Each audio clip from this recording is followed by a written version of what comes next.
Morning everyone, and welcome back to the Runpreneur vlog, where we discuss all things entrepreneurship and running. It's a wet morning. It's not as cold as it has been, so which is a nice thing, because it's been brutally cold over the past few days, but the running conditions are okay. It's not too windy as well, which is good. So it's Wednesday wellbeing today, where we talk about all things wellbeing, mindset, stuff in the mind ultimately, and stuff for your kind of health. And today's topic is the app sleep cycle and how it can add something to your life. So as always, if you like this video, please make sure you give it a like and subscribe, and let's get started.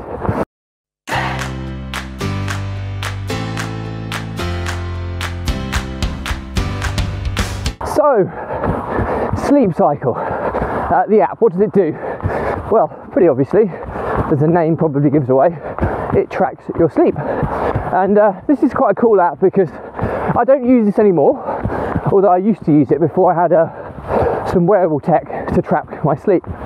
And the reason it's important to track your sleep is your sleep is so integral to your well-being.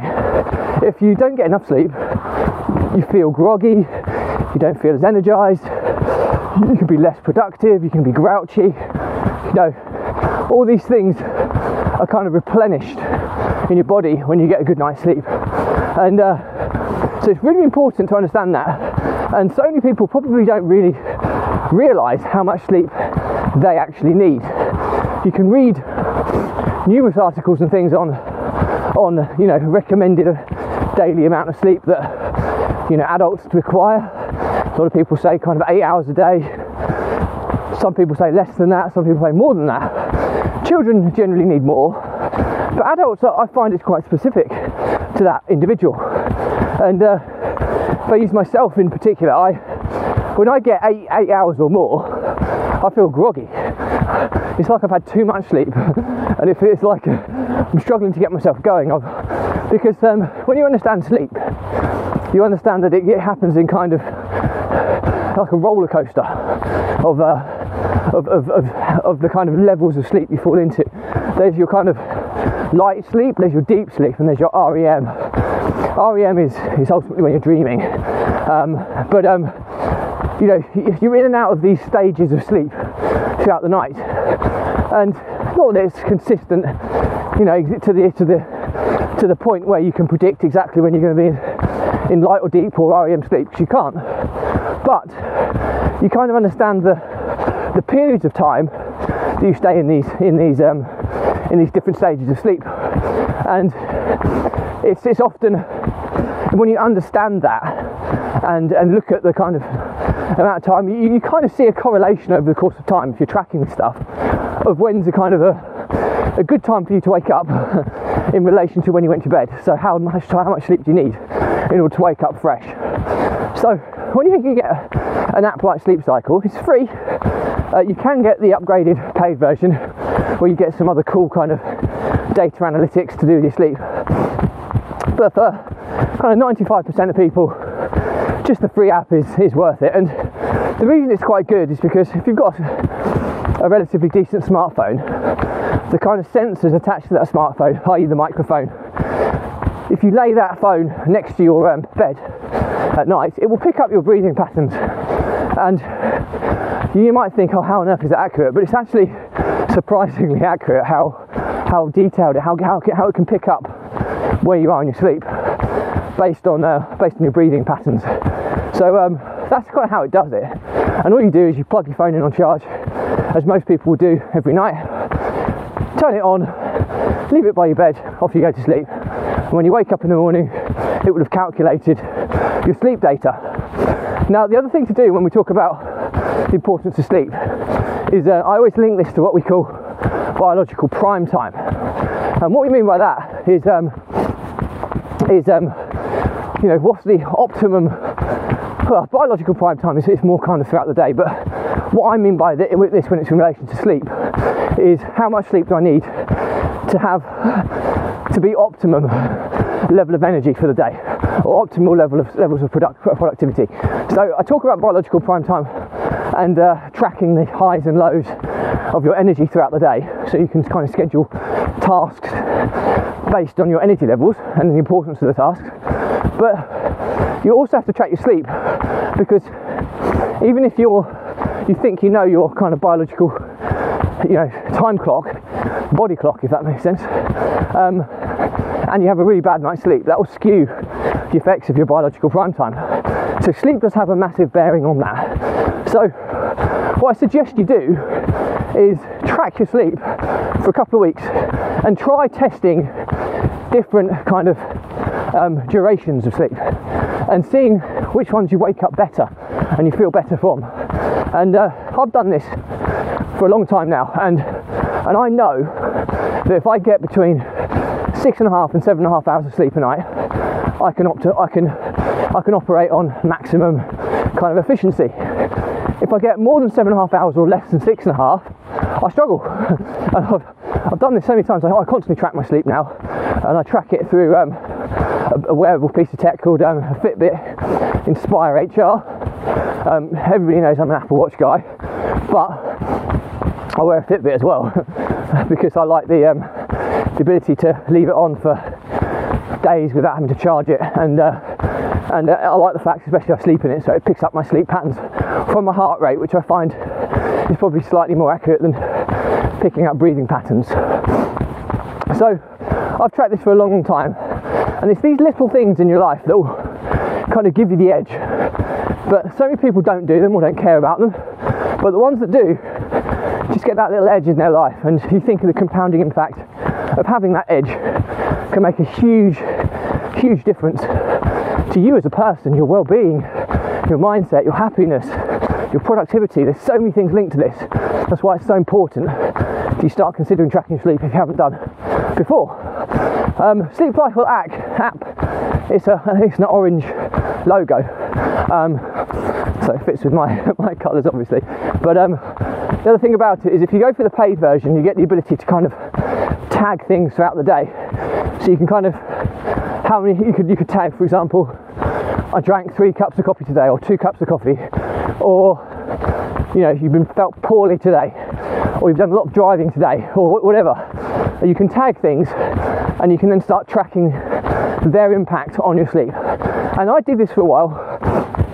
I didn't find any major correlations that were worth chatting about, so I disregarded that and switched over to the Fitbit Inspire HR, so I can track it as wearable tech by heart rate. I wasn't seeing enough benefit in doing that, but certainly if you do have something that impacts your sleep, then it's worth tracking that as well.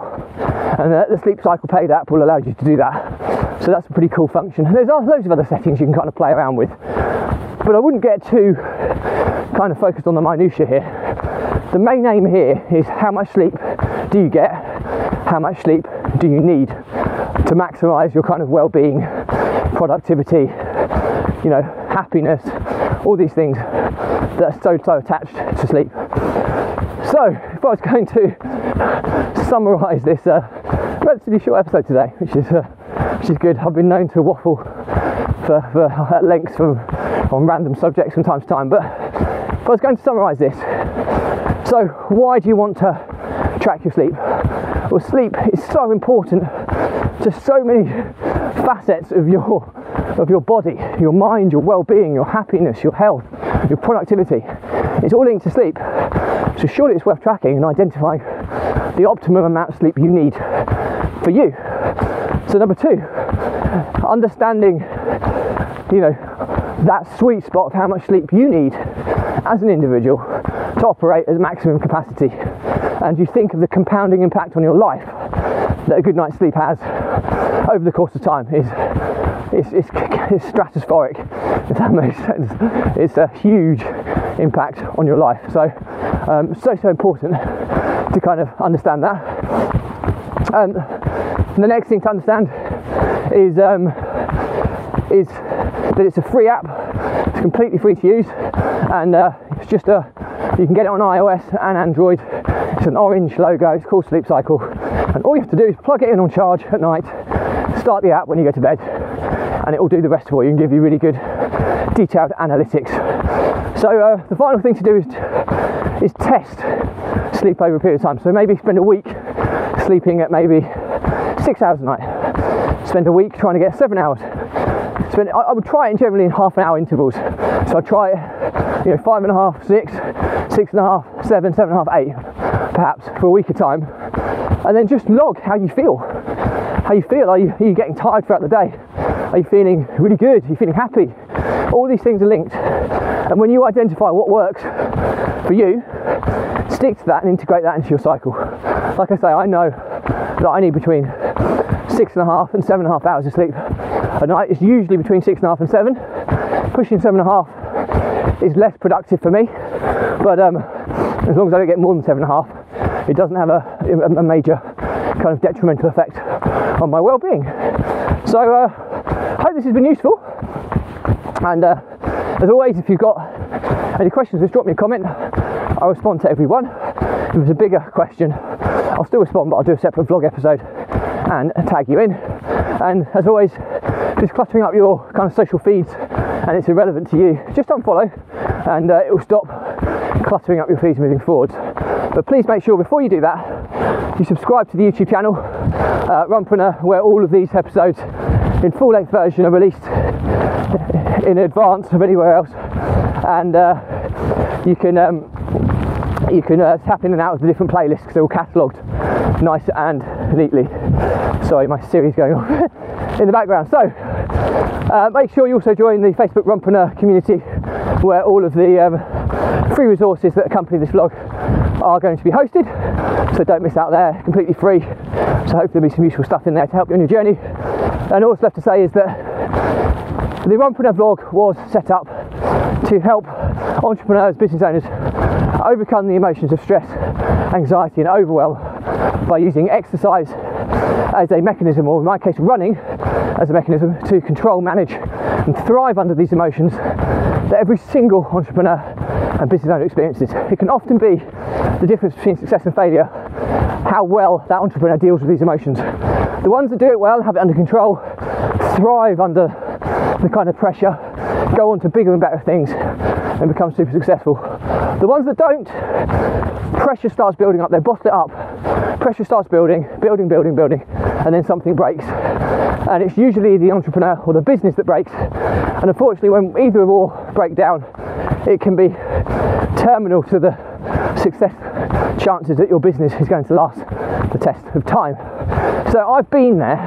I've lost multiple businesses because of my inability to manage these emotions, and I now have this new kind of routine that keeps me in check, keeps my mindset in the right place. I seem to be able to cope with more than I've ever been able to cope before, and for that reason I feel that I can give something back. So my pledge to you is, if you are an entrepreneur and you're struggling with entrepreneurial pride, which is something that I've struggled with immensely over the years, where you feel you can't talk to anybody, you bottle everything up. Sometimes it's easier talking to a stranger.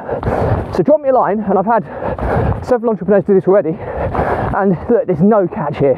I'm just going to jump on a call with you and try and give you a few pointers to get you back on the pathway to success. And I always said that if this vlog, if the only thing it does is help one entrepreneur or one business owner, or one business, sorry, then it's been 1,000,000% worthwhile. So that's it for me today. As always, if you like this video content, please make sure you give it a like and a subscribe. If you want to see more content similar to this, check out the playlist below. And as always, stay positive, stay happy, and I'll speak to you tomorrow. Bye.